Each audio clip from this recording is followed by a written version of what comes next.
اس لیے ہمیں چاہیے کہ ہم جمعۃ المبارک کی کامل ادائیگی فرمائیں، صرف نماز نہیں بلکہ نماز بھی اور خطبہ بھی، کیونکہ اگر ہم وقت پر تشریف لے گئے پہلی اذان کے ساتھ اونٹ کی قربانی، اونٹ کے صدقہ کرنے کا ثواب ملے گا۔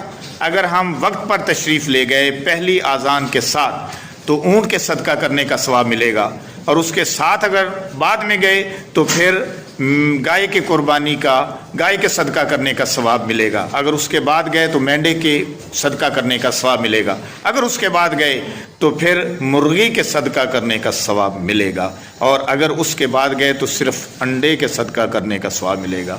تو مجھے تو لگتا ہے کہ آج اکثر مسلمان انڈا مار کا ہی ہیں، انڈے کا ثواب ہی لینا چاہتے ہیں۔ ثواب کے معاملے میں ہم بہت پیچھے ہیں۔ کیوں؟ اس کی وجہ یہ ہے کہ اس کے منافع ہماری نظر میں نہیں ہیں، دنیا کے منافع ہماری نظر میں ہیں۔